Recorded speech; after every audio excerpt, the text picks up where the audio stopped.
Cannizzaro reaction. देखिए, एक question तो सिंपली ये पूछ लिया जाता है कि ये कौन से कंपाउंड देंगे, कौन से नहीं देंगे। तो पहली कंडीशन क्या है कि अल्फा हाइड्रोजन एटम एब्सेंट होना चाहिए। एब्सेंट आप समझते हैं ना, जैसे फॉर्मल्डिहाइड है, फॉर्मल्डिहाइड में ये कार्बोनिल कार्बन से अटैच कोई अल्फा कार्बन ही नहीं है, alpha hydrogen atom is absent. अगर मान लो मैंने एस्टल्डिहाइड ले लिया तो यहां पर मेन से ये अटैच अल्फा कार्बन है, इससे अटैच हाइड्रोजन अल्फा हाइड्रोजन है। तो एस्टल्डिहाइड में 3 अल्फा हाइड्रोजन एटम है और एसीटोन में ये अल्फा 6 अल्फा हाइड्रोजन एटम है।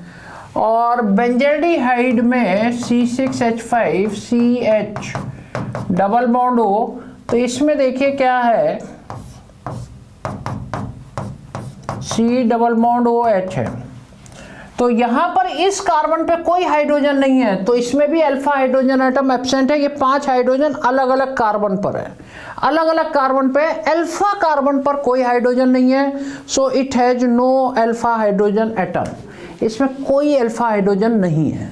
तो पहली कंडीशन इसकी यही है कैनिजारो रिएक्शन की, कि वो कंपाउंड देते हैं जिनमें अल्फा हाइड्रोजन एटम एब्सेंट होता है। एकदम पहचानना आना चाहिए कि ये कौन से कंपाउंड देंगे। तो ये लाइन लिख भी लेते हैं, this reaction is given by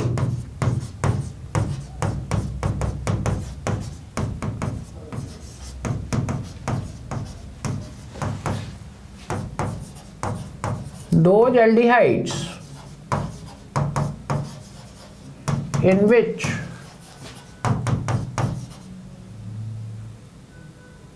alpha hydrogen atom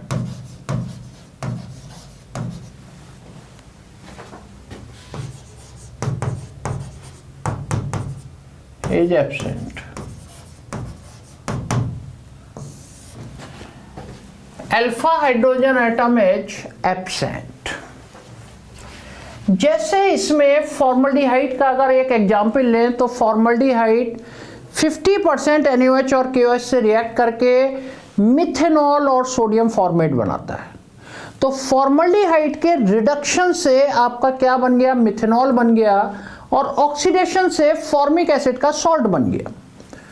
दोनों काम हो गए, एल्डिहाइड का फॉर्मल्डिहाइड का यहाँ ऑक्सीडेशन भी हो गया और रिडक्शन भी हो गया। सेम कंपाउंड ऑक्सीडाइज और रिड्यूस दोनों हो रहा है। This is an example of disproportionation. इसी को हम क्या बोलते हैं, डिसप्रपोर्शनेशन बोलते हैं। तो यहाँ पर बेसिकली रिएक्शन क्या है, SCHO प्लस NaOH कंसंट्रेटेड का यूज करते हैं, then it give methanol plus sodium format.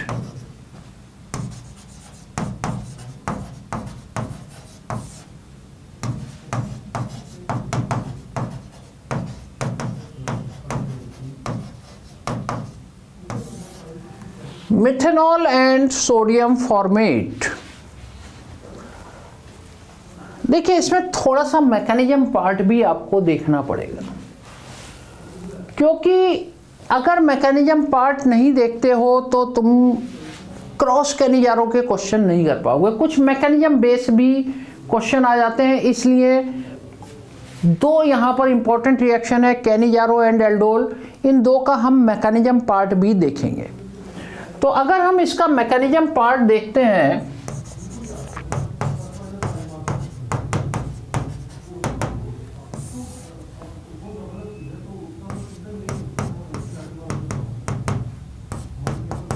Formaldehyde nucleophile, सबसे पहले न्यूक्लियोफाइल अटैक कर जाएगा।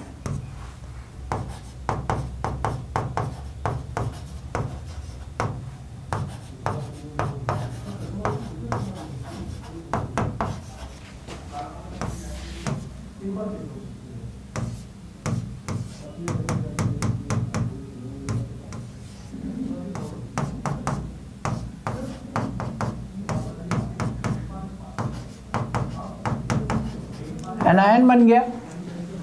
अब यहां पर देखिए बड़ा इंपॉर्टेंट एक आपको पॉइंट बताता हूं कि why we use concentrated NaOH, dilute का यूज कर लेते तो क्या होता।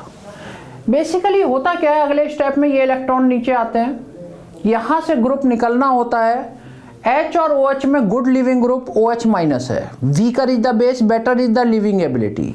OH माइनस वीकर बेस है H माइनस के कंपैरिजन में, क्योंकि इसका जो एसिड बनेगा, इसका स्ट्रॉन्ग एसिड होगा वाटर, इसका तो H2 बन जाएगा, इसलिए ये वीकर बेस होगा। स्ट्रॉन्ग एसिड के कंजुगेट बेस वीकर होते हैं, यानी कुल मिलाकर बेटर लिविंग ग्रुप OH है। अगर ऐसा हो गया तो फिर से यही बन गया, रिएक्शन ही आगे नहीं बढ़ रही। तो बेसिकली यहां पर कंसंट्रेटेड NaOH क्या काम करता है, इस एनायन को डाई एनायन में कन्वर्ट कर देता है, और डाई एनायन बन गया तो ये भी O माइनस आ गया, तो अब ये निकल ही नहीं पाएगा, तो हाइड्राइड आयन शिफ्ट होता है। तो हाइड्राइड शिफ्ट को फैसिलिटेट करता है concentrated NaOH।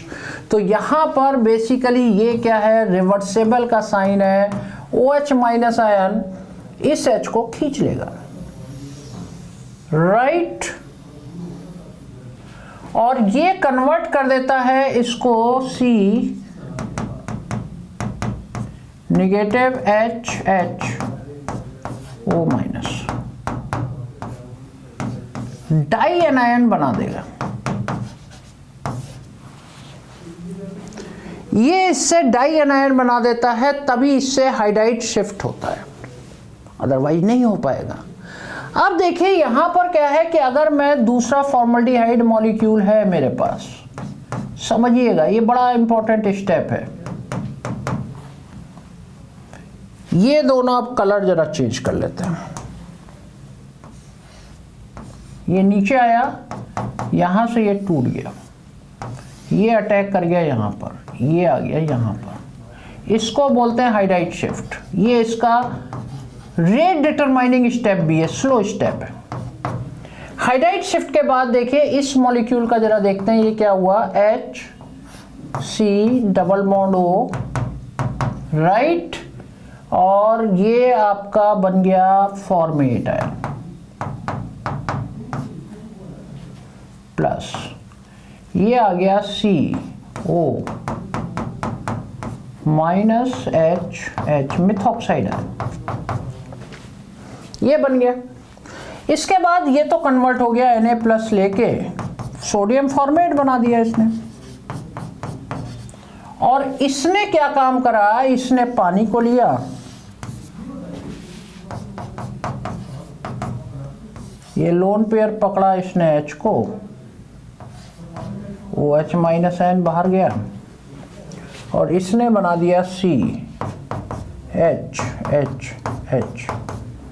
And OH, methanol की फॉर्मेशन कर दी। ये पूरा मैकेनिज्म पार्ट हो गया। अब इसमें बड़ी इंपॉर्टेंट चीज अब बताने जा रहा हूं, क्रॉस के नजारों को आप कैसे करेंगे। तो यहां 2-3 पॉइंट्स हैं कि एक तो कंसंट्रेटेड NaOH का क्या काम है, एनायन से डाई एनायन बनाना और हाइड्राइड शिफ्ट को फैसिलिटेट करना, अदरवाइज OH ग्रुप निकल जाएगा। Hydride shift is the rate determining step, जो बोल रहा हूं नोट भी करते जाना, hydride shift is the rate determining step. और तीसरी बात ये देखिए कि अगर ये दो डिफरेंट कार्बोनिल कंपाउंड होते तो हम किसको ऑक्सीडाइज करते, किसको रिड्यूस करते। आप जरा ध्यान से देखिएगा, जिस पर मैंने न्यूक्लियोफाइल का अटैक करा है वो डाई एनायन है और वो ये है, ये ऑक्सीडाइज हुआ नहीं हुआ, और जिस पे हाइड्राइड आयन अटैक करके गया है वो रिड्यूस हुआ है। अगर दो डिफरेंट कार्बोनिल कंपाउंड हैं तो हमें ये देखना होगा which is more reactive towards nucleophilic attack, कौन सा न्यूक्लियोफिलिक अटैक के टुवर्ड्स ज्यादा रिएक्टिव है। जिस पर न्यूक्लियोफाइल अटैक करेगा वो ऑक्सीडाइज होगा, दूसरा रिड्यूस होगा, वो ऑक्सीडाइज होगा और दूसरा रिड्यूस होगा, खत्म बात। अब इसमें आपको पूरा रेट का ऑर्डर पता ही है न्यूक्लियोफिलिक एडिशन का। आप सिंपल ये देखिए कि न्यूक्लियोफाइल पहले किस पे अटैक कर रहा है, उसको ऑक्सीडाइज कर दीजिए, दूसरा रिड्यूस। पूरी क्रॉस कैनिजारो रिएक्शन इसी पर बेस है। तो इसलिए मैकेनिज्म बताना बहुत ज़रूरी था आपको, नहीं तो यही नहीं पता चलेगा, फिर तो रटने वाली बात हो जाएगी कौन सा ऑक्सीडाइज करें और कौन सा रिड्यूस करें। तो उसे ऑक्सीडाइज करिए जिस पर न्यूक्लियोफाइल अटैक कर रहा है, उसे रिड्यूस करिए जिस पर हाइड्राइड आयन अटैक कर रहा है। Hydride shift is the rate determining step. तो अब हम इसकी मैकेनिज्म देखते हैं। मैकेनिज्म तो सॉरी देख ही ली, क्रॉस कैनिजारो रिएक्शन।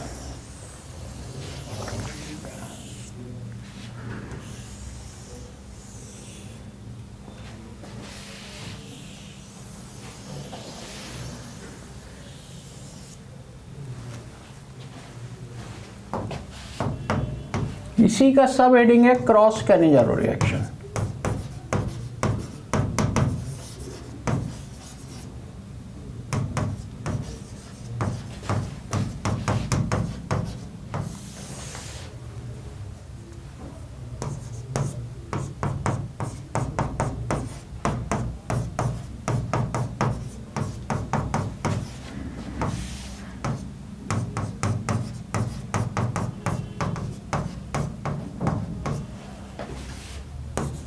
कोई डिफरेंट रिएक्शन लिख रहा हूं।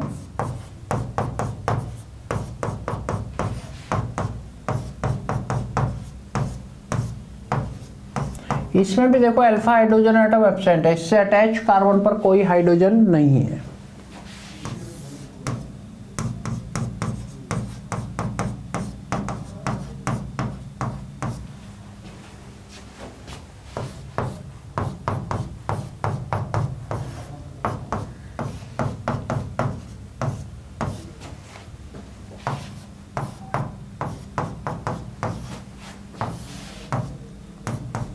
इन रिएक्शंस को कंप्लीट करना है।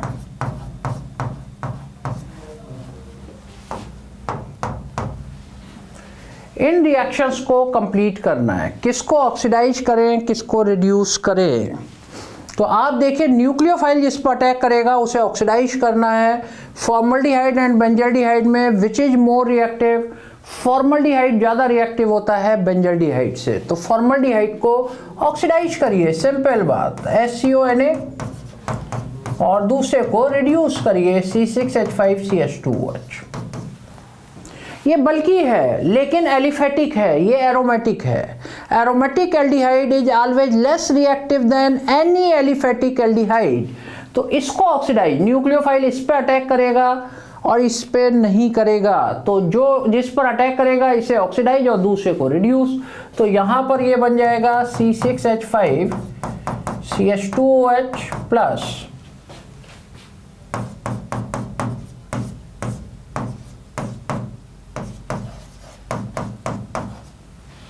CH3-3CCONA। और इसमें देखिए फॉर्मल्डिहाइड और ये दोनों एलिफेटिक हैं, लेकिन ये छोटा वाला है, छोटा वाला है तो उस पर न्यूक्लियोफाइल जल्दी अटैक करेगा, न्यूक्लियोफाइल जल्दी अटैक करेगा और इस पर मुश्किल से अटैक करेगा, तो इसे ऑक्सीडाइज और दूसरे को रिड्यूस।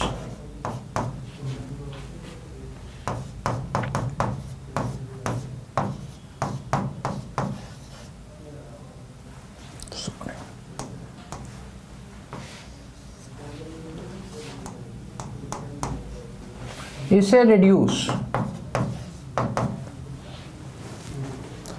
तो इस तरीके से क्रॉस कैनिजारो रिएक्शन हो जाएगी। अब आपको कहीं प्रॉब्लम ही नहीं आनी है। अगर आपको मैकेनिज्म क्लियर है तो किसी भी क्वेश्चन को आराम से आंसर कर सकते हैं। और बड़ी इंपॉर्टेंट रिएक्शन ये आपकी फिनिश हो गई, कैनिजारो रिएक्शन। इसकी एक और इंपॉर्टेंट रिएक्शन देखते हैं, एल्डोल कंडेंसेशन। Aldol condensation